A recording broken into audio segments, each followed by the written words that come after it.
হয়ে গেছে।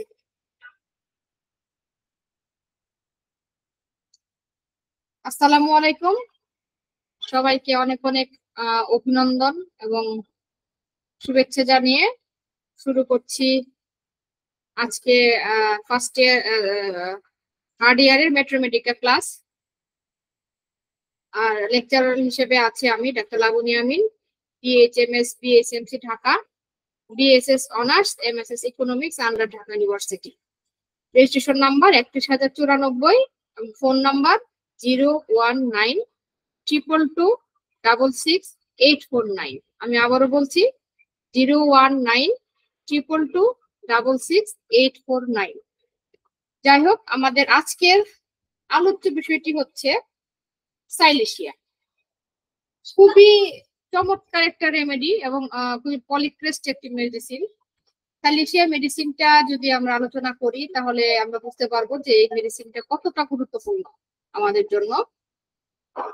তো যাই হোক, সাইলেশিয়ার কমন নেম হচ্ছে সাইলেটিপটেরা, আর এটার ফর্মুলা হচ্ছে SiO2। যেহেতু এটা একটা বালিকণা, আমরা জানি সিলিকা থেকে সাইলেশিয়া তৈরি, এক প্রকার বালি, যার থেকে আমরা সাইলেশিয়াটা উৎপন্ন করা হয়েছে। এর কিংডম হচ্ছে মিনারেল, স্টেজ ক্রনিক, সাইট হচ্ছে right left, right to left, lower left. Miasm হচ্ছে psoric, sycotic, tubercular and syphilitic. অর্থাৎ 4টা মায়াজমই কিন্তু সাইলেশিয়া কিন্তু কভারেজ দিয়েছে। এর থার্মাল স্টেট হচ্ছে চিলি, এর অ্যাকশন হচ্ছে অনলি পলিক্রেস্ট, থার্স্ট হচ্ছে thirsty thirstless, appetite increased, easy satiety reduce, এবং সেন্সিটিভিটি হচ্ছে low high. Moon phase first quarter, full moon last quarter, new moon. Time phase হচ্ছে মর্নিং, নুন, আফটারনুন, ফরনুন, এবং gender mail, female, child. সকল ক্ষেত্রে কিন্তু আমরা এই সাইলেশিয়া রেমেডিটি ব্যবহার করতে পারি। এই হচ্ছে সাইলেশিয়া অর্থাৎ বালি। দেখেন বালিতে কি সুন্দর একটা আস্তরণ পড়েছে স্তরে স্তরে। এই হচ্ছে আমাদের সাইলেশিয়া। আমি এখন সাইলেশিয়া বাকি অর্থটুকু যাই। মডালিটিস অর্থাৎ সাইলেশিয়া পেশেন্টদের কখন অসুখ অনুগ্রাস বৃদ্ধি হয়?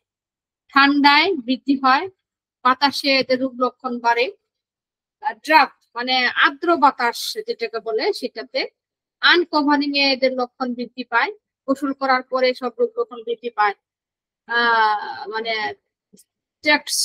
স্পেশাল অফ ফিট, পা ফেটে গেলে, ঘামে চুটে পা ফাটে, তখন তার রোগ লক্ষণ গুলো বৃদ্ধি পায়, ড্রাম্প ওয়েদারে বৃদ্ধি পায়, চেঞ্জ ওয়েদারে বৃদ্ধি পায়, এবং কোনো এক্সাইটমেন্ট নার্ভাস যদি হয়ে যায়, লাইক নোজ জার্নি, মানে নয়েজ, শব্দ, আলো, এবং যে কোনো ধরনের জার্নিতে এ ধরনের রোগ লক্ষণগুলি বৃদ্ধি পায়, এবং টাচেও এই সাইলেশিয়া পেশেন্টদের লক্ষণগুলি বৃদ্ধি পায়। আরো কি কি আছে? Pressure, night, moon change, mental excitation, এবং অ্যালকোহল, এই সবকিছুতেই সাইলেশিয়া রোগীদের সবকিছু বৃদ্ধি পায়। এবার আসি আমি এর হ্রাস কখন, মানে কি সময় সে বেটার ফিল করে।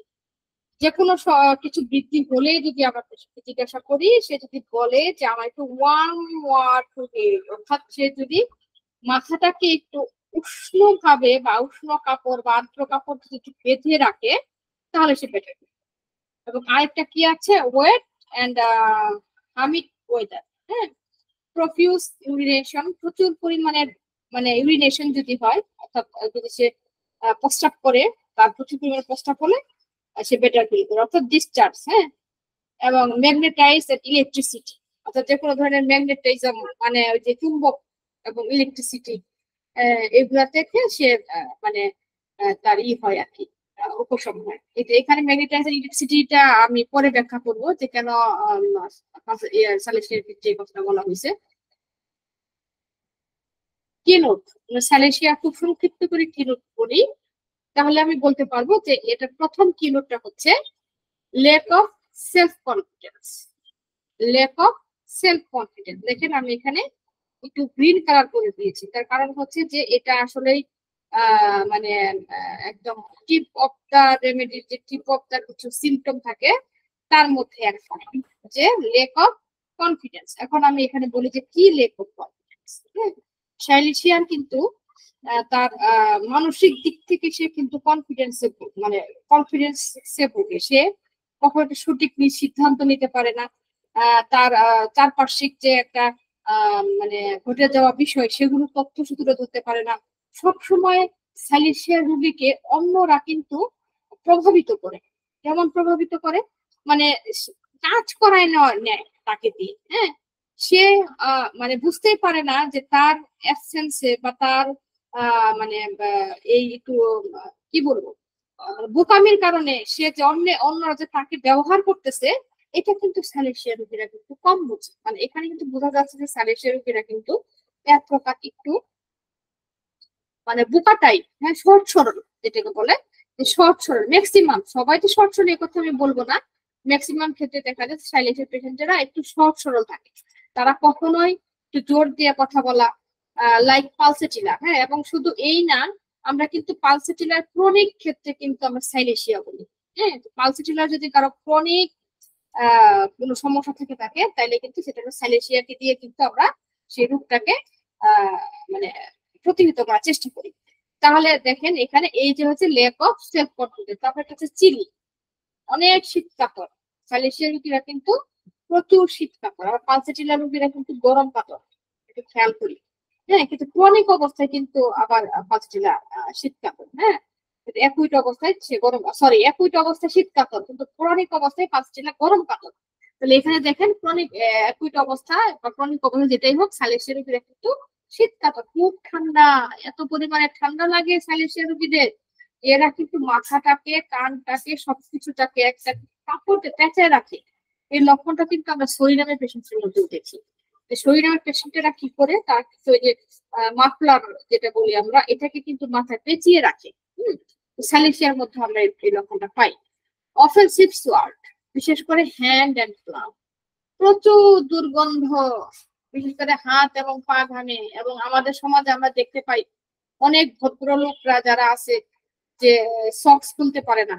তারা দেখা গেছে যে অফিসে গেছে, বা তাকে একটা রুম দেওয়া হলো, এয়ারটাইট কোনো রুম, সেই রুমে সে সক্স খুলে যেতে পারে না, প্রচুর দুর্গন্ধ। কি যে একটা বিচ্ছিরি ব্যাপার। মানে সে ভদ্রলোক সেই সময় জানে যে তার কাছে কতটাই আনইজি ফিল লাগছে শুধুমাত্র একটা কারণে। তো তারা যদি আমাদের এই হোমিওপ্যাথি ট্রিটমেন্টটা গ্রহণ করতো তাহলে কিন্তু এই আনইজিনেস থেকে কিন্তু খুব সহজেই মুক্তি পেত। আর এই যে যে পাটা ঘেমে এই যে দুর্গন্ধ ছড়াচ্ছে, এটার জন্য কিন্তু সাইলেশিয়া খুব ভালো একটা রেমেডি। আমার মনে আছে আমার এক পেশেন্ট ছিল, উনি মানে অস্ট্রেলিয়া যাবেন পড়াশোনা করতে, কিন্তু ওকে শুধুমাত্র এই যে পায়ের তলায় ঘামের কারণে সে খুব আনইজি ফিল করতেছিল যে আমি যে অস্ট্রেলিয়া যাব, ওখানে অনেক ছেলেদের সাথে আমার থাকতে হবে, যেহেতু উনি হাই প্রোফাইল একটা লোক। তো অনেক ছেলেদের সাথে থাকতে হবে, আমাকে বেড শেয়ার করতে হবে, ইভেন দেখা যাচ্ছে যে আমাকে রুম শেয়ার করতে হচ্ছে। তা আমি কিভাবে এই মানে জুতা ছাড়া আমি কিভাবে তাদের সামনে এটা করবো, এটা নিয়ে উনি অনেক মানে ডিপ্রেশনের মধ্যে চলে গেছিল বেচারা। তারপরে একদিন আমার কিভাবে যেন আমার খোঁজ খবর উনি পান, আমি জানি না। তো এরপরে আমি কিন্তু তার এই হাত পা ঘামা এবং এই পায়ের তালুর বন্ধের কারণে কিন্তু আমি তাকে সাইলেশিয়া দিয়েছিলাম। এবং আল্লাহর কি অশেষ মেহেরবানি যে উনি মূলত ক্যালকিরিয়া কার্বের পেশেন্ট ছিল। হ্যাঁ, আমি সাইলেশিয়া দেওয়ার পরে তাকে আবার ক্যালকিরিয়া কার্বো আমি ওনাকে দিই ওনার সিমটমেটিক অনুযায়ী। এবং আল্লাহর অশেষ মেহেরবানি যে 3-4 মাসের মধ্যে ওনার এই মানে ঘাম ভালো হয়ে গেল এবং সাথে আরো যে প্রবলেম সেটা ভালো হয়ে গেল। এবং স্টিল নাও উনি কিন্তু অস্ট্রেলিয়া থেকে পড়াশোনা করছেন। হ্যাঁ, তাহলে দেখেন খুব ছোট্ট একটা বিষয়, ছোট্ট একটা জিনিস কিন্তু আপনার স্বপ্নকে মুহূর্তের মধ্যে তছনছ করে দিতে পারে। কিছুই না, এটা আমরা কিছুই ভাবি না যে পায়ে ঘাম দুর্গন্ধ। কিন্তু একবার ভেবে দেখেন আপনি আপনার পায়ে দুর্গন্ধের জন্য অন্য একজন আপনাকে বিরক্ত বোধ করছে, আপনাকে অ্যাভয়েড করছে, আপনাকে ঘৃণা করছে। হয়তো বা দেখা যায় অনেক পাত্রীর কাছেও যেতে পারছে না লজ্জায় যে আমার পায়ের তলা ঘেমে যাচ্ছে, আমি কিভাবে যাবো, কোথায় ছুটির সন্ধানে যাব। আমি অনেক আমার এতটুকু বয়সে আমি কিন্তু অনেক পাইছি এই ধরনের রোগী। এই যে হাতের তালু পায়ের তালু ঘামে, তারা সক্স ব্যবহার করতে পারে না।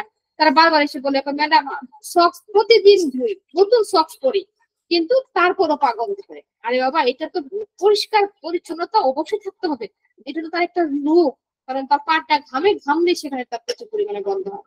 এবং কিছুদিন আগে আমাকে আরেক পেশেন্ট মানে তার একটাই লক্ষণ ছিল, জ্বরের মধ্যে তার হাতে তালু ঘামে এবং গন্ধ করে, এই একটা লক্ষণই তার ভিতরে ছিল। তো যাই হোক, এজন্য কোনো কিছু কিছু ছোটখাটো অসুখ বিসুখ আছে যেগুলো আসলে মানুষকে অনেক কষ্ট দেয় এবং অনেক যন্ত্রণা করে ফেলে। তো এই রোগগুলি কিন্তু আলহামদুলিল্লাহ হোমিওপ্যাথিতে খুব চমৎকার চমৎকার রেমেডির মাধ্যমে কিন্তু এই রোগগুলো কিন্তু সহজে দূর করা যায়। তো যাই হোক, এই হলো হাত এবং পায়ের ঘাম। তারপর আমি আসি হিট এলএফ। হ্যাঁ, অর্থাৎ এরা কিন্তু একটু যেহেতু সাইলেশিয়া রোগীরা শীতকাতর, তাই এটা কিন্তু যদি একটু মানে আগুন মানে কি বলবো একটু তাপ পায়, হ্যাঁ, তাহলে কিন্তু এরা খুব বেটার ফিল করে। আচ্ছা, এবার আমি আসি জেনারেল। হ্যাঁ, জেনারেলে কি আছে? জেনারেলে যদি আমি যাই তাহলে দেখা যাবে যে উনি সাধারণত যে কোনো ঠান্ডা ওয়েদারে তারা খুব শীতকাতর থাকে এবং এর অ্যাগ্রাভেশনটা হইতেছে সাপ্রেসড সোয়ার্ট। যদি কোনো সময় তার ঘামটা কোনো কারণে সাপ্রেসড অবস্থায় থাকে তাহলে কিন্তু তার যে কোনো ধরনের রোগ লক্ষণ বৃদ্ধি পায় এবং দেখা যায় এই কারণে সে প্রচুর উইক হয়ে যেতে পারে, ফিট হয়ে যেতে পারে, প্রলাপস পর্যন্ত কিন্তু হয়ে যেতে পারে সালিসিয়া রোগীরা। এবং বিশেষ করে দেখা যাচ্ছে যে এটা বাচ্চাদের ক্ষেত্রে কিন্তু ডেভেলপটা দেরি হয়, এই যাদের যে ঘামটা থাকে আর কি, হ্যাঁ, সাপ্রেস থাকে, তাদের কিন্তু এই যে বাচ্চাদের ক্ষেত্রে কিন্তু এই জিনিসটা, বাচ্চারা তো ঘামে, প্রচুর ঘামে, বাচ্চারা খেলাচ্ছে দৌড়াচ্ছে, কিন্তু কোনো কারণে এই ঘামটা যদি কেউ ওষুধ খেয়ে এটাকে বন্ধ রাখতে চায় যে বাচ্চারা এত ঘামে কেন, এটা থেকে কিন্তু আস্তে আস্তে তাদের ধরনের রোগ কিন্তু দেখা দিতে পারে। তারপর আমরা কি জানি? আচ্ছা, এখানে আরেকটা বিষয় আমার প্রথমে বলা উচিত ছিল যে অ্যাপিয়ারেন্সটা। হ্যাঁ, অ্যাপিয়ারেন্সটা কি? ও আচ্ছা, এটা আমাদের নেক্সট ইয়েতে আছে। তারপর দেখি তার তার যে ঘামটা, হ্যাঁ, তার ঘামটা কিন্তু হয় টকযুক্ত ঘাম এই সাইলেশিয়া রোগীদের। হ্যাঁ, সাইলেশিয়া রোগীদের ঘামটা হবে টক ঘাম। এখন আমি আসি তার হেড। হ্যাঁ, তার মাথায় কি হয়?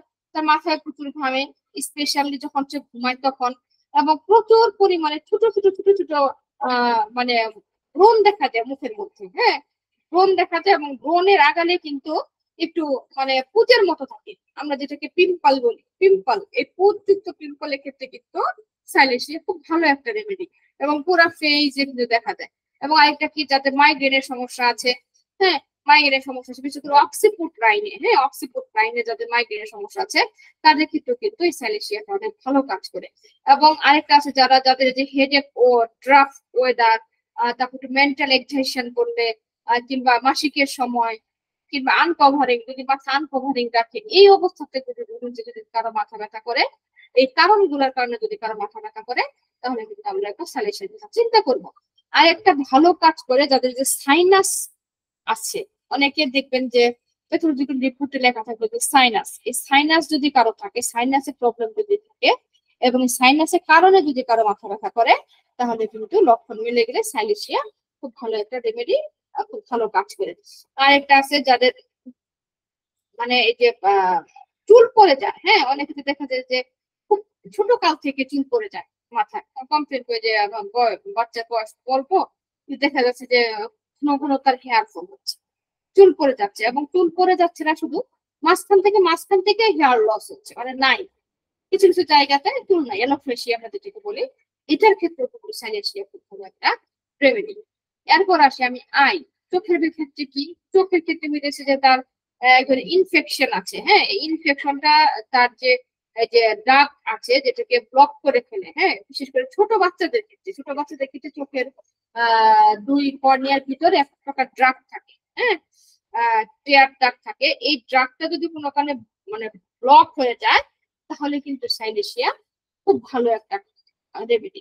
এবং আরেকটা কি হয়, স্টে, অর্থাৎ আমরা যেটাকে বলি যে চোখের পাতায় অঞ্জনি, এটা সাধারণ বাংলা ভাষায় বলে অঞ্জনি বের হয়, অঞ্জনি বের হওয়ার ক্ষেত্রেও সাইলেশিয়া খুব ভালো একটা রেমেডি।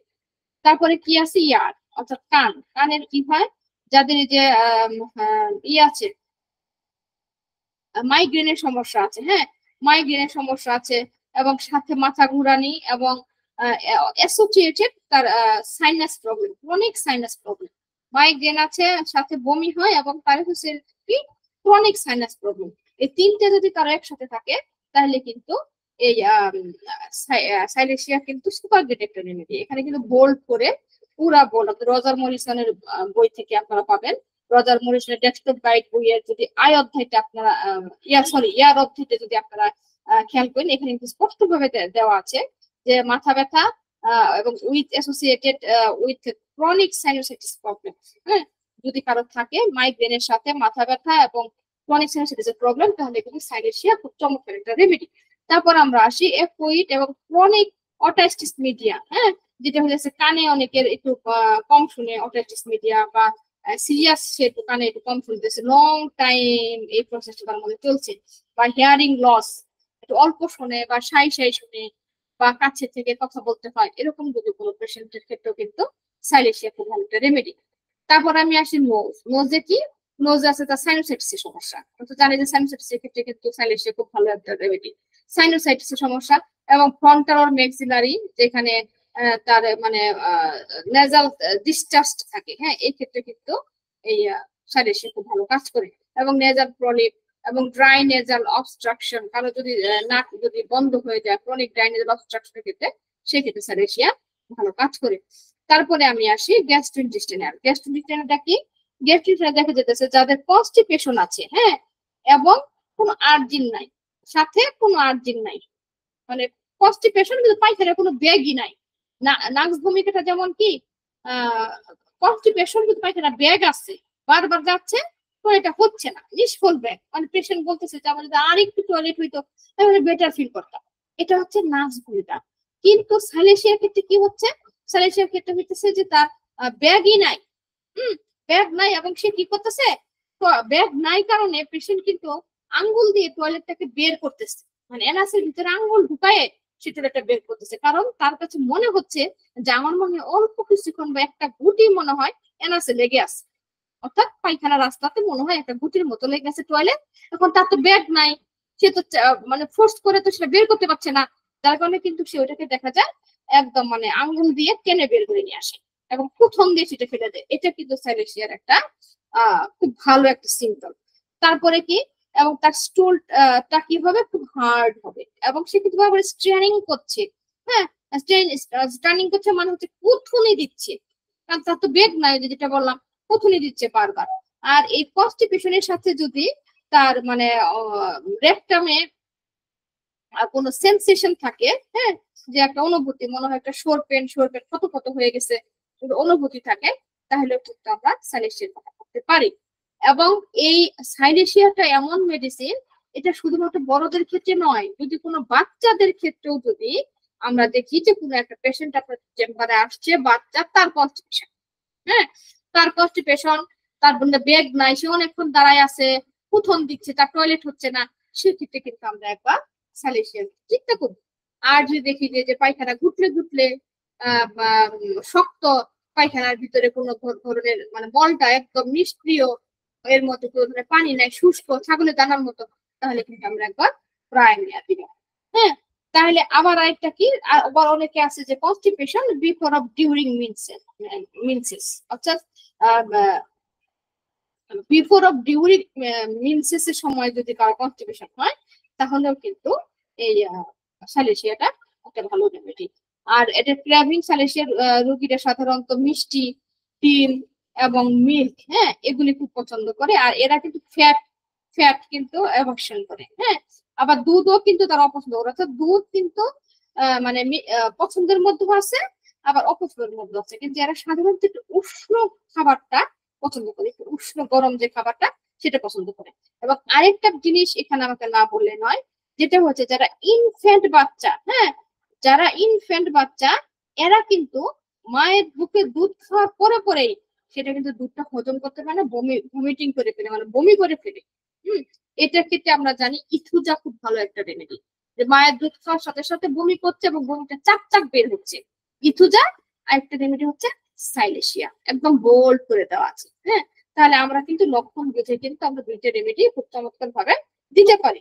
এছাড়া যাদের রেকটাম অ্যাবসেস বা ফিস্টুলা আছে, তারপরে ডায়রিয়ার ক্ষেত্রে একটু ক্র্যাম্প লাগে, মানে এনাসে, এগুলোর ক্ষেত্রে কিন্তু সাইলেশিয়া খুব ভালো কাজ করে। তারপরে আমি আসি ইউরোজেনেটিয়া। ইউরোজেনেটিয়া কি? সিস্টাইটিস, যাদের এই যে বাথুলিন সিস্টাইটিস, বাথুলিন তো আমরা জানি বাথুলিন গ্ল্যান্ডে যেখানে যে প্রস্রাবের রাস্তার কাছে যদি কারো বাথুলাইটিস সিস্ট থাকে তাহলে কিন্তু স্যালিশিয়া ভালো কাজ করে। এরপরে যদি কারো ভেজাইনাতে কোনো ধরনের খারাপ দুর্গন্ধ ডিসচার্জ বের হয়, অনেক মহিলারা এসে বলবে যে আমার ভেজাইনা থেকে এক ধরনের ডিসচার্জ বের হয় যেটা খুব বাজে দুর্গন্ধযুক্ত, মানে এত পরিমাণে বাজে দুর্গন্ধ যে আসলে এটা খুব কষ্টকর। হ্যাঁ, এই একটা কথাতে কিন্তু আপনি তাকে স্যালিশিয়া প্রেসক্রিপশন করতে পারেন। আর একটা আছে যাদের ইরেকশন, বিশেষ করে জেনেটেলিয়াতে, মহিলাদের ফিমেল জেনেটেলিয়া হোক আর পুরুষদের জেনেটেলিয়া হোক, তাদের গুপ্ত অঙ্গে, গুপ্ত জায়গাতে বা পার্সোনাল পার্টে যদি কোনো ধরনের ইরেকশন বের হয়, কোনো ধরনের উদ্ভিদ, যেটা হচ্ছে চুলকানি হতে পারে, যেটা ফুটার ফুটার মতো হতে পারে, সেটা রেড কালার কোনো উদ্ভিদ হতে পারে, এনি কাইন্ডস অফ ইরেকশন যেটাই হোক না কেন, সেই ক্ষেত্রে কিন্তু এই মানে সাইলেশিয়াটা খুব চমৎকার একটা রেমেডি, এবং এটা কিন্তু বোল্ড করে দেওয়া আছে। হ্যাঁ, এবং সাথে তার সোরিয়াসিস থাকতে পারে, এবং আরো বেশি কাজ করে যাদের এনলার্জ ইনগুনিয়াল গ্ল্যান্ড, হ্যাঁ, যাদের গ্ল্যান্ড ফুলে যায়, ইনগুনিয়াল হার্নিয়া আমরা যেটাকে বলি না, ইনগুনিয়াল হার্নিয়া, এই ইনগুনিয়াল হার্নিয়া বা ইনগুনিয়াল গ্ল্যান্ড যদি কারো বড় হয়ে যায়, এনলার্জ হয়ে যায়, সেক্ষেত্রে কিন্তু এই সাইলেশিয়া খুব চমৎকার রেমেডি। আর সাইলেশিয়া রোগীদের কিন্তু সেক্সুয়াল ডিজায়ারটা অনেক কম থাকে, অনেক কম থাকে বা নর্মাল থাকে, কিন্তু এদের কিন্তু সেক্সুয়াল আর্টসটা বেশি না, যেমন যেটা হতো ফসফরাসের রোগীদের মধ্যে আমরা পাই। ফসফরাসের রোগীদের কিন্তু প্রচুর সেক্সুয়াল আর্টস, পালসিয়া রোগীদের মধ্যে সেক্সুয়াল আর্টস আছে, কিন্তু সেক্সুয়াল আর্টস কম হচ্ছে সাইলেশিয়া রোগী এবং হচ্ছে সিপিয়া, এদের ভিতরে কিন্তু সেক্সুয়াল অ্যাকসেপ্টমেন্টটা কম থাকে। আর সব থেকে বেশি থাকে প্লাটিনা, প্লাটিনার ভিতরে, প্লাটিনার মেয়েদের মধ্যে কিন্তু মেয়ে হোক বা পুরুষ হোক বা নারী হোক, বিশেষ করে নারীদেরকে এখানে বেশি ইন্ডিকেট করেছে, এদের কিন্তু সেক্সুয়াল আর্টসটা প্রচুর পরিমাণে থাকে। আর এটা কি আছে, means is the line of suppressed amenorrhoea, a মানে অ্যাবসেন্ট, মেনোরিয়া মানে মাসিক চক্র, অর্থাৎ যদি কারো মাসিক চক্র অ্যাবসেন্ট থাকে বা অনুপস্থিত থাকে বা সঠিক টাইমে না হয়, সেক্ষেত্রে কিন্তু আমরা স্যালিশিয়া কথা ভাববো। তারপর আছে চেস্ট, চেস্টটা কি, চেস্ট আছে যাদের ম্যাস্টাইটিস থাকে, হ্যাঁ, যে ধরনের মহিলারা মানে নার্সিং ওমেন, মানে হচ্ছে যে বাচ্চাদের ব্রেস্ট ফিডিং করে, এদের ক্ষেত্রে যদি ম্যাস্টাইটিস হয়, ম্যাস্টাইটিস ব্রেস্টের একটা মানে রোগ, এই ম্যাস্টাইটিস হলেও কিন্তু আমরা স্যালিশিয়া কথা চিন্তা করব। এবং ব্রেস্ট অ্যাবসেস, তারপর ব্রেস্টে কোনো প্রকার নোডলস এবং ফাইব্রয়েড ব্রেস্ট ডিজিজ, কফ, যেটা হয়তো ঠান্ডা পানি খেলে সে বেটার ফিল করে এবং গরম পানি খেলে, ওয়ার্ম পানি খেলে সে বেটার ফিল করে। হ্যাঁ, এই ধরনের রোগীদের ক্ষেত্রে আমরা অবশ্যই স্যালিশিয়ার কথা ভাববো। এবং অ্যাজমা, স্পেশালি যাদের ছোট থেকে অ্যাজমা সমস্যা, এই ছোট থেকে যাদের অ্যাজমা সমস্যা, তাদের ক্ষেত্রে কিন্তু স্যালিশিয়া খুব ভালো একটা রেমেডি। তারপরে কি আছে ব্যাক, পিছনে, পিছনে কি যাদের এই যে স্পাইনাল কর্ডের সমস্যা, হ্যাঁ, আমরা সময় বলি যে আমাকে স্পাইনাল কর্ডের প্রবলেম, স্পাইনাল কর্ডে ডিস্ক বাল্জ হয়ে গেছে, এটার ক্ষেত্রে কিন্তু স্যালিশিয়া ভালো একটা রেমেডি। তারপর এক্সট্রিমিটিস, এক্সট্রিমিটিস হইতেছে যাদের পা ঘামে, হাত ঘামে, প্রচুর পরিমাণে দুর্গন্ধযুক্ত, এবং দেখা যায় যে শিশু থেকে অ্যাডাল্ট হওয়া পর্যন্ত সময় কিন্তু তাদের হাত পাটা ঘামতেছে, এবং শুধু তাই না, ক্লোরোসিস হচ্ছে, মানে কি জলটা উঠতেছে, পা ঘেমে যাচ্ছে কিন্তু পায়ের তলা থেকে এক ধরনের জলটা উঠতেছে চামড়া, এটা কিন্তু স্যালিশিয়ার খুব ভালো একটা রেমেডি। হ্যাঁ, এবং casting exploring the feet and holes in the socks, হ্যাঁ, এবং দেখা যাচ্ছে যে তার মোজার ভিতরে এই মানে ইয়াটা বেজে বেজে যাচ্ছে, জলটা বেজে উঠছে, এটা তার মানে সক্স এর ভিতরে বেজে যাচ্ছে, এই ইগুলা স্কিনের জলটাগুলো, এই ক্ষেত্রেও কিন্তু এই স্যালিশিয়া খুব ভালো একটা রেমেডি। এছাড়াও আছে কি একটা আছে যে ইনগ্রোন টুননেইলস, মানে হইতেছে যাদের যে আঙ্গুল, হ্যাঁ, আঙ্গুলের নখগুলি যাদের মানে গ্রো কম হয়, একদম মানে ভিতর দিকে চলে যায়, আমরা এই জন্য কিন্তু যারা ডাক্তার আছেন, যারা রুগীরা আসে, তাদের কিন্তু আমরা নখ দেখি, নখ দেখি, জিভ দেখি, এটার কারণও কিন্তু এই যে নখ দেখেও কিন্তু অনেক সময় বোঝা যায় যে সে কোন ধরনের পেশেন্ট। দেখেন নখগুলা ভিতরের দিকে ঢুকানো, ক্ষয়প্রাপ্ত নখ, বুঝতে পারি যে সে স্যালিশিয়া পেশেন্ট।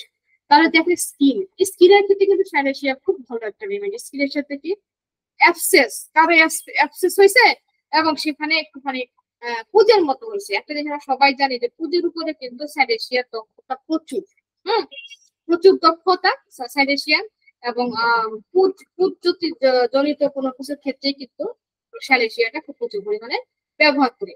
তারপর আছে vitiligo, ring one, impetigo, ringworm তো আমরা জানি দাঁত, ইমপেটিগো এটাও এক ধরনের ছোট্ট ছোট্ট বাচ্চাদের হয়ে থাকে, চোখের দুই পাশে লাল লাল থাকে, তার উপরে একটু পাস্তুর মানে ইয়ের মতো থাকে, পুঁতের মতো থাকে। এইগুলি এবং স্কিনের কোনো ধরনের টিউমার হওয়া, সিস্টাইটিস হওয়া, ক্যালয়েড হওয়া, ওয়ার্ডস হওয়া। হ্যাঁ, ক্যালয়েড মানে হইতেছে যে একদম কালো কালো দাগ দাগ মোটা মোটার মতো হয়ে যায়, যেখানে ওই যে অনেকে অপারেশন করলে বা একটু কেটে গেলে ওই জায়গাটা স্কার হয়ে যায়, শুকাতে চায় না, উঁচা উঁচা হয়ে যায়, যেখানে সাধারণত ক্যালয়েড বলি। এই ধরনের স্কিনের ক্ষেত্রে কিন্তু সাইলেশিয়া খুব ভালো একটা রেমেডি। আচ্ছা, এবার আমি আসি সিমটম প্রোফাইল। সিমটম প্রোফাইলে কি ফিজিওলজিক্যাল, ফিজিওলজিক্যালটা আমি যেটা বলেছি আগে যে লেক অফ সেলফ কনফিডেন্স। হ্যাঁ, সাইলেশিয়া রোগীদের মধ্যে দৃঢ়তার অভাব থাকে, এর মধ্যে লেক অফ সেলফ কনফিডেন্স থাকে। এরা মানে দেখা যায় যে সবকিছুতেই এরা খুব ভয় পায়, টিমিড থাকে, ভয়ের চোটে কিন্তু এরা কখনো কারো কাছ থেকে তাদের ন্যায্য অধিকারটুকু বলতে পারে না, হ্যাঁ, আদায় করতে পারে না, অন্যায়ের বিরুদ্ধে কোনো কিছু করতে পারে না, এরকম একটা টেন্ডেন্সি মানে শারীরিক থাকে। এবং কি ওভার সেন্সিটিভ, প্রচুর পরিমাণে সেন্সিটিভ তারা, এত পরিমাণে সেন্সিটিভ যে হালকা করে আপনি কিছু বলবেন দেখবেন যে তাদের মানে মন খারাপ হয়ে যাবে, যেটা হয়তো ভাবছে না, মানে মনে মনে তারা অনেক কিছু ভেবে নেয়, চিন্তা করে নেয় যে ধরেন তার সামনে একটু ফিস করে করে কথা বললো, সে ভাবলো তো সে বলে তাকে ইন্ডিকেট করে কথা বলছে, আপনি কিন্তু কিছুই না, কিন্তু সে মনে মনে ভেবে নেয়, কারণ মাইন্ডের দিক দিয়ে করা প্রচুর পরিমাণে ওভার সেন্সিটিভ থাকে।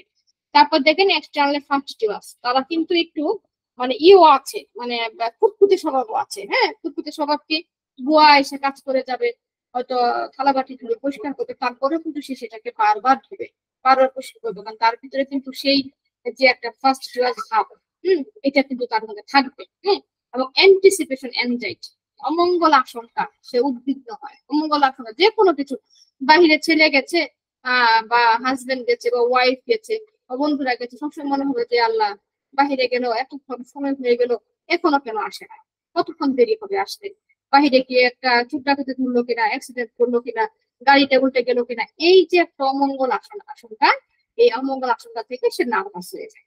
হ্যাঁ, প্রচুর পরিমাণে নার্ভাস হয়ে যায় এবং এক পর্যায়ে দেখা যায় যে তার হাত কাঁপতে থাকে নার্ভাসের জন্য। আচ্ছা, এবার আমি তো একটা পদ্ধতি অবলম্বন করলাম, এবার আমি আসি যে এই সাইলেশিয়াটাকে আমি একটা নাম থেকে কিভাবে আমি সাইলেশিয়াটাকে মনে রাখবো। যেমন দেখেন এখানে কিন্তু আমি বোল্ড করেছি ও কালার দিয়েছি। সাইলেশিয়া বানানটা হচ্ছে SILECIA, সাইলেশিয়া।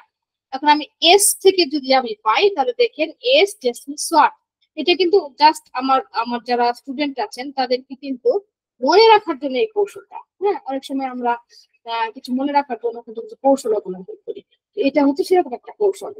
তাহলে দেখেন এস মানে সোয়াট, সোয়াট মানে প্রচুর ঘাম, সাইলেশিয়া রোগীদের প্রচুর ঘাম, বিশেষ করে হাতের তালু পায়ের তালু ঘামবে, মাথা ঘামবে, সারা শরীর ঘামবে এবং ঘামে প্রচুর পরিমাণে দুর্গন্ধ থাকবে। হ্যাঁ, এবং এটা কি হবে, সোয়ার পাসপিরেশন, অর্থাৎ তার জায়গা শুধু ঘামবেই না, দেখবেন যে ঘামের জায়গায় ক্ষত হয়ে যাবে, বিশেষ করে পায়ের তলা। পায়ের তলা সাইলেশিয়া রোগীদের দেখবেন পায়ের তলাতে ঘাম হতে হতে বসতে বসতে সেটা একদম ক্ষত হয়ে গেছে, যেটা গ্রামের বাড়িতে অনেক সময় দেখা যায় যে আমরা যখন হাঁটা চলা করি আমাদের অনেক মুরব্বীরা বলে যে মাটিয়ে পা খাইয়া দিছি। হ্যাঁ, এটা সহজ বাংলা ভাষা বোঝানোর জন্য, এই যে মাটিয়ে পা ক্ষয় করে ফেলছে এটা কিন্তু এক ধরনের সাইলেশিয়া। হ্যাঁ, এটা কিন্তু সাইলেশিয়ার লক্ষণ, এটা কিন্তু আমরা সাইলেশিয়া দিতে পারি। স্টে, এটা আমি বলেছি যে চোখেতে অঞ্জনি বেরোতে করে সাইলেশিয়া খুব ভালো কাজ করে। এস দেখো সাই, এখানে সাই কি বুঝাচ্ছে, এটা সাই বুঝাচ্ছে সাধারণত বাচ্চাদের ক্ষেত্রে। হ্যাঁ, সাইলেশিয়ার বাচ্চারা অনেক লজ্জা পায়, অনেক লজ্জা পায়, তাদের ধীরে ধীরে মন থাকে, তারা কিন্তু কখনোই তাদের মানে কথাটা বা একটা চকলেট চাবে, একটা বিস্কিট চাবে, ওই যে মায়ের আচরণে যেটা লুকায় লুকায় আস্তে করে চাবে, এত পরিমাণে লজ্জা মানে সাইলেশিয়ার শিশুদের মধ্যে কিন্তু আমরা দেখতে পাই। এবং দেখা যায় যে শারীরিক দৃঢ়তার কারণের অভাবেও কিন্তু শিশুরা দুধ খেতে পারে না, এবং কি মায়ের যে বুকের দুধ সেটাও খায় না এই সাইলেশিয়া রোগীরা। খাওয়ার সাথে সাথেই দেখা যায় যে উদরাময় দেখা যায়, বা বমি করে, কিংবা মানে বমির মতো ভাব থাকে। আবার দেখা যায় যে দুধ ছাড়া যদি আবার অন্য কিছু খায় তাহলে আবার কুষ্ঠবর্ধকতা হয়ে যায়, জলে টাইট হয়ে যায়। তাহলে দেখেন সাইলেশিয়া ইয়েদের শিশুদের মধ্যে কেমন এরকম একটা লক্ষণ কিন্তু আমরা দেখতে পাই। তারপর দেখা যাচ্ছে যে স্টেজ ফ্রাইড, অর্থাৎ সাইলেশিয়া রোগীরা কিন্তু স্টেজে উঠতে পারে না, যেটা কষ্টিকমের রোগীরা করে, যেটা পালসিটের রোগীরা করে, ফসফরাসের রোগীরা করে, প্লাটিনার রোগীরা করে, কিন্তু স্টেজ পারফরমেন্স করতে পারে না সাইলেশিয়া। আরেকজন পারে না, সেটা হচ্ছে কি লাইকোপোডিয়াম। লাইকোপোডিয়াম কিন্তু ভীষণ ভয় পায় স্টেজে উঠতে, কিন্তু লাইকোপোডিয়াম রোগী যদি একবার স্টেজে উঠে বক্তৃতা দেওয়া শুরু করে তার মানে যাবে সবাই। সে কিন্তু প্রচুর বলতে পারে, বাট শুরুতে তার অনেক, তাকে যদি একটা লাইকোপোডিয়াম রোগীকে যদি আপনি জোর করে ধরে মাইকের সামনে দাঁড়া করাই দেন, সে হয়তো প্রথমে 5, 10, 15, 20 মিনিট চুপ করে থাকবে, নীরব থাকবে। যখন সে বলা শুরু করবে তখন কিন্তু একদম ফার্স্ট ক্লাস করবে। সাইলেশিয়া রোগীকে আপনি নিতেই পারবেন না।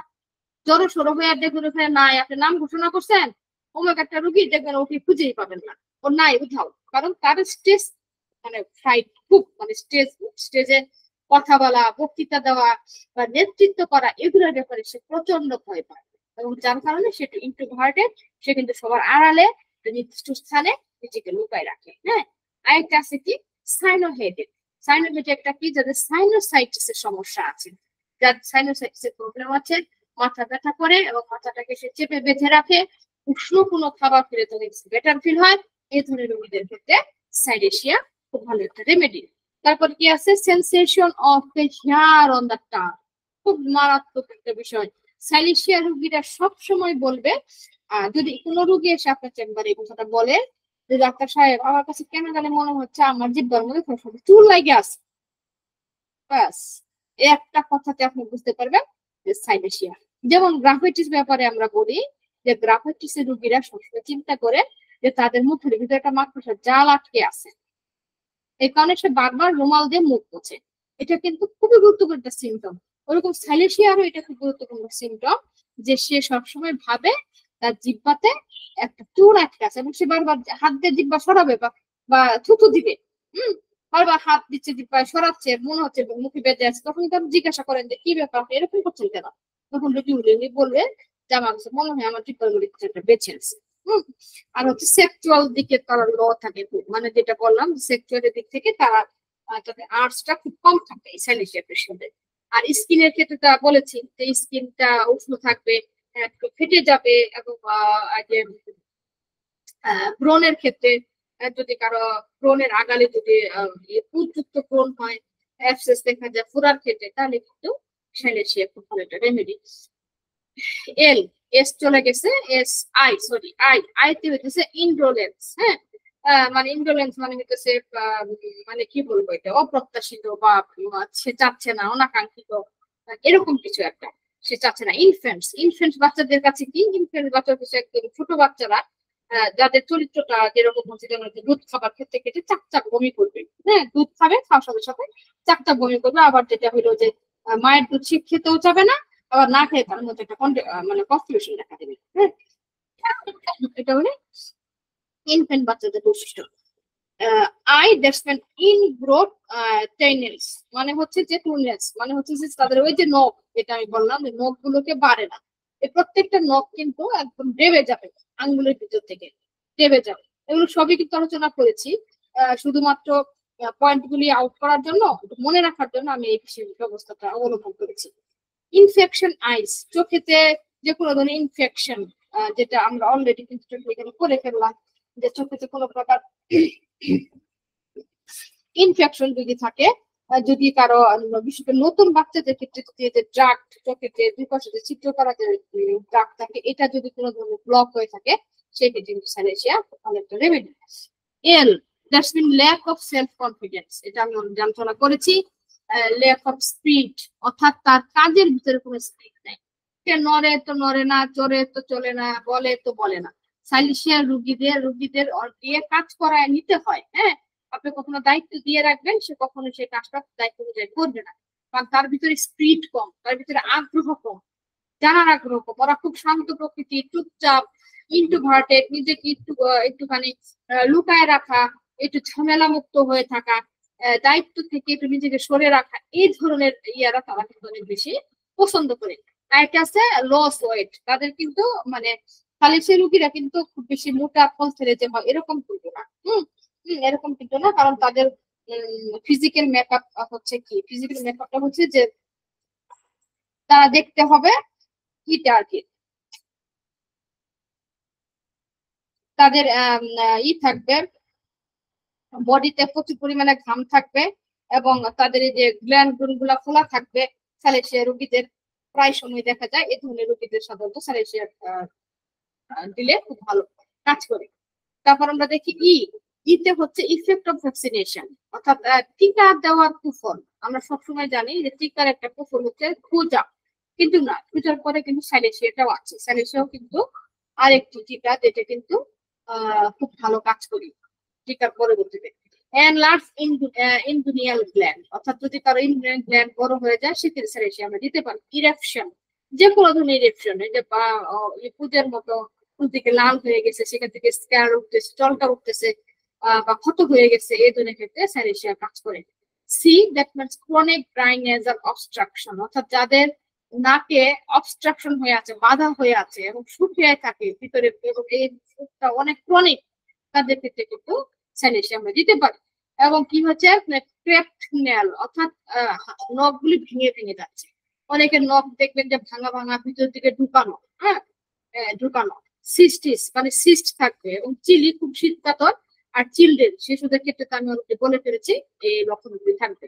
আর এতে হচ্ছে অ্যাপিয়ারেন্স। অ্যাপিয়ারেন্সটা কি হবে? স্যালেসিয়ার অ্যাপিয়ারেন্সটা হচ্ছে যে তাদের হইতেছে যে তারা খুব নার্ভাস থাকবে, খিটখিটে স্বভাবের থাকবে।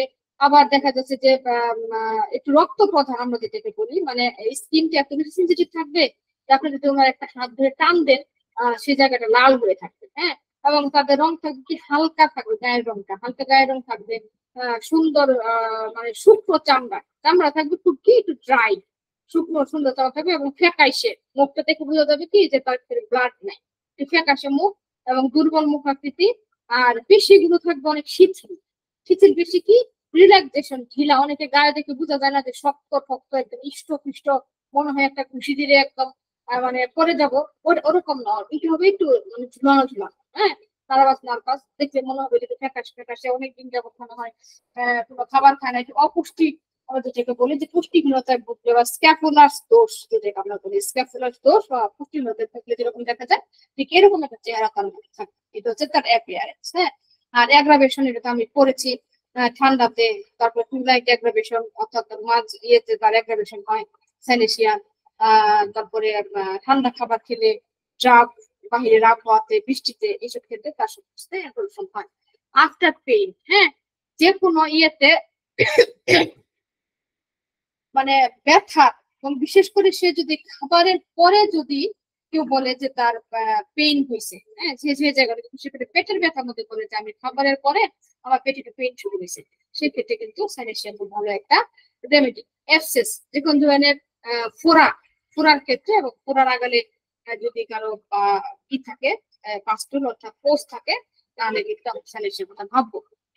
একই অবস্থায় প্রবণ অ্যাংজাইটি, স্যালেসিয়া রোগীরা প্রচুর উদ্বিগ্ন, তারা এত পরিমাণে মানে দুশ্চিন্তা করে, উদ্বিগ্ন থাকে যে এই উদ্বিগ্নের জন্য তারা হয়ে যায়, অসুস্থ হয়ে যায়। এখন আমি আসি 700 রেফারেন্স সিম্পটম বাই হাসিনটন। হ্যাঁ, 700 সিম্পটমটা কি? যে headache better from binding head to light from this weeping end up warming. মানে হচ্ছে যে র্যাপিং করে রাখলে, হ্যাঁ, র্যাপিং ইট আপ ওয়ার্মিং মানে হচ্ছে যদি কারো মাথা ব্যথা থাকে এবং সে যদি টাইট করে সেটাকে বেঁধে রাখে এবং র্যাপিং করে রাখে, তাহলে সে বেটার ফিল করে। এটা পিকুলিয়ার ক্যারেক্টার। আরেকটা কি, হেড ওয়েট ফ্রম সোয়াট, এবং particularly at nights ripping up it, অর্থাৎ সে কিন্তু এই যে ঘামটা হয়, মাথাটা ঘামে, প্রচুর পরিমাণে ঘামে, বিশেষ করে রাতে, এবং এই ঘামের কারণে কিন্তু সে এই যে মাথাটা কিন্তু বেঁধে রাখে। হ্যাঁ, ঘাম, প্রচুর ঘাম হওয়ার কারণে। আর হচ্ছে যে তার ওয়াটার টেস্টেড ব্যাড, পানিটা কিন্তু একটু বিষাদ লাগে। পেশেন্ট বলে যে আমি যখন পানি খাই, পানিটা আমার বিষাদ লাগে, এবং ভমিটিং আফটার ড্রিঙ্কিং, অর্থাৎ পানি খাওয়ার পরে পরে সে বমি করে দেয়। যতবারই পানি খাচ্ছে, পানি খাওয়ার পরে সে বমি করে দিচ্ছে, কারণ পানিটা তার পাকস্থলীতে সহ্য হয় না। সে একটা ব্যাড একটা মানে টেস্ট সে অনুভব করে। Increased menses with repair paroxysms of ice coldness over the whole body, অর্থাৎ যখন তার মানে রিপিটেড মানে পরপর, মানে মাসিকটা হঠাৎ করে এবং পরপর যদি তার কয়েকবার মাসিক হয় সেই ক্ষেত্রে তার মানে হোল বডিটা একদম ঠান্ডা হয়ে যায়, হ্যাঁ, মাসিক হওয়ার সময়।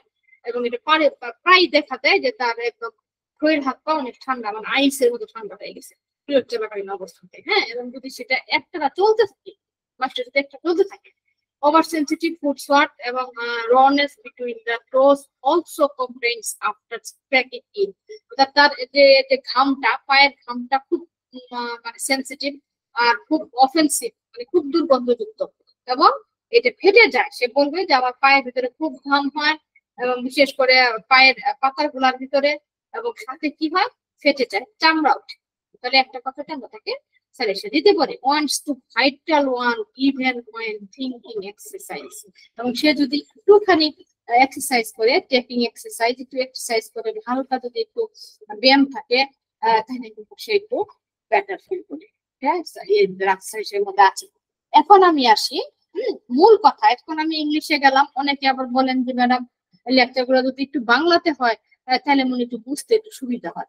এই জন্য আমি আজকের লেকচারটাকে মূল কিছু কথা ইংলিশে রাখছি, আবার কিছু কথা আমি বাংলাতে রূপান্তর করছি। এটা হয়তো প্রশ্ন করতে পারেন যে একই প্রেজেন্টেশনে ম্যাডাম ইংলিশ এবং বাংলা দেখতে একটু একটু অসুবিধা লাগতে পারে, কিন্তু আমি আমার স্টুডেন্টদের মানে সুবিধার জন্য আমি একটু বাংলা ওইখানে মিক্স করেছি। তো যেমন মূল কথা, তাহলে সে মূল কথাটা কি, মন খুব দুর্বল, বেকুল ও বিষণ্ণ, নম্র দৃঢ় স্বভাব, মানসিক পরিশ্রমে অত্যন্ত কষ্ট অনুভূতি হয়, লিখতে পড়তে বা কোনো বিষয়ে ভাবতে গেলে রূপে অত্যন্ত ক্লান্তি অনুভব করে, নৈতিক ও দৈহিক দৃঢ়তার অভাব, মল দ্বারে ফিস্টুলা, পায়খানা কষা, প্রচন্ড প্রতারণা নিতে হয়, কিছুটা পায়খানা বাহিরে এসে আবার ঢুকে যায়, হ্যাঁ, যার কারণে তারা কিন্তু আঙ্গুল দিয়ে মলটাকে কিন্তু বের করে।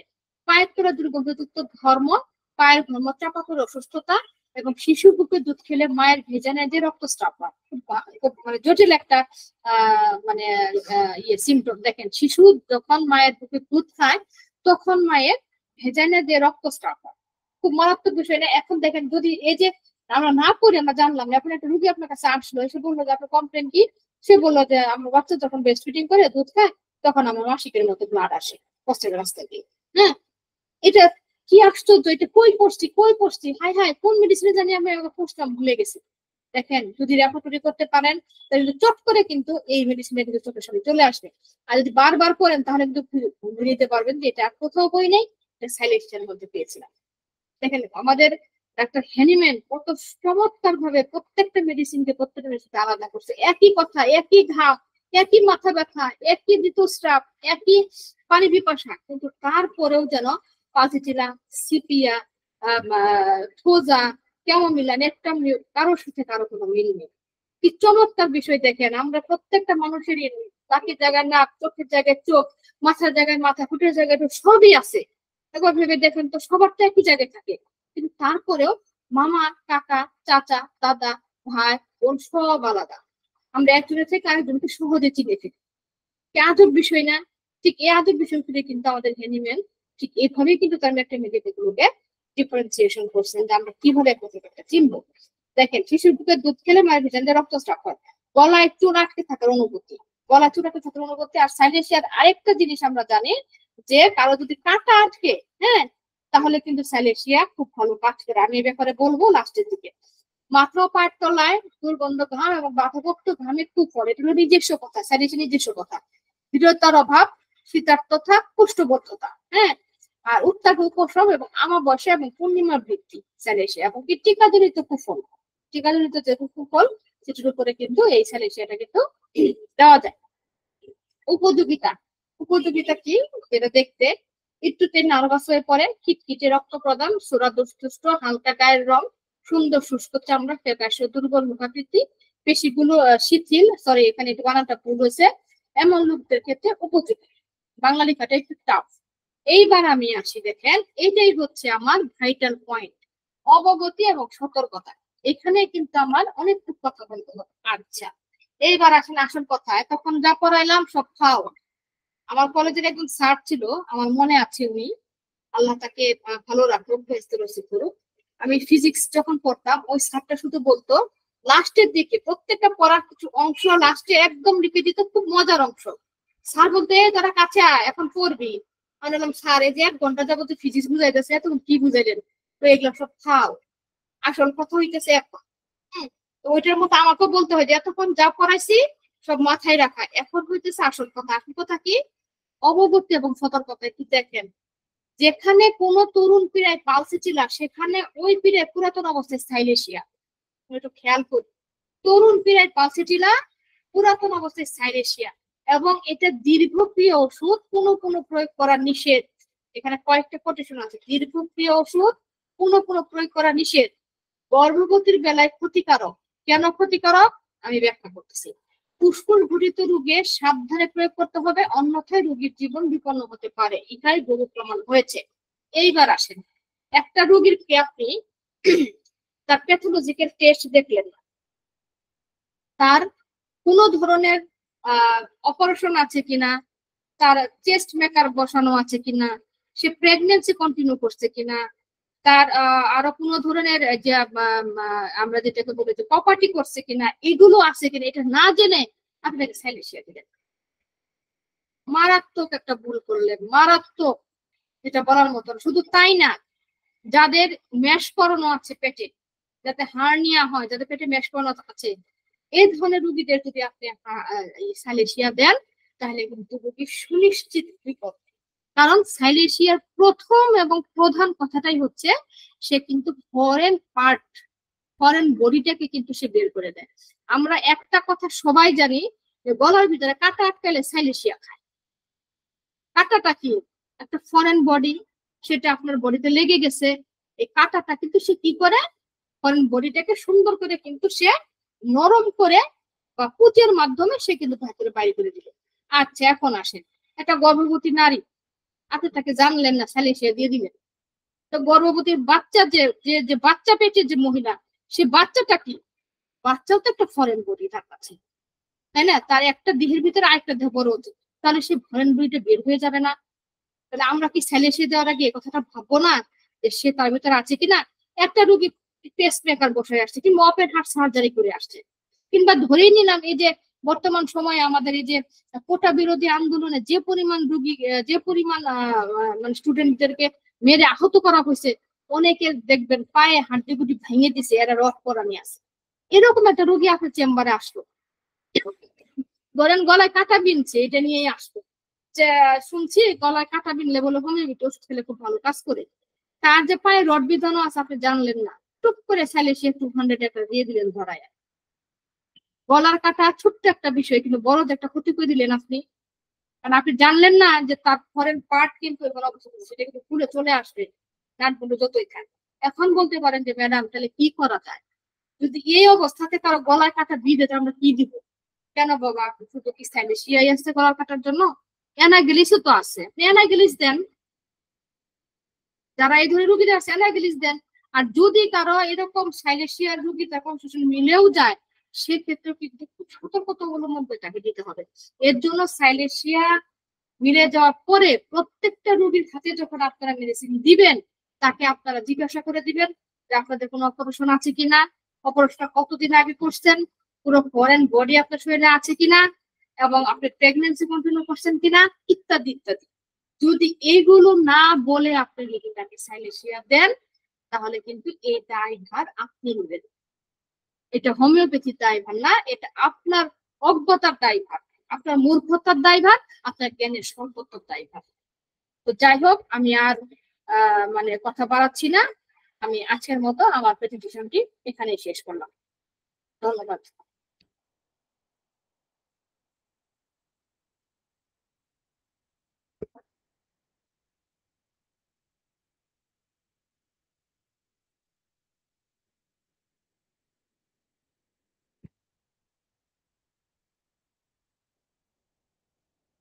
দাদা আছেন? কেউ কিছু বলবেন? বললে বলতে পারেন, রেকর্ডটি অফ করে দেন। দাদা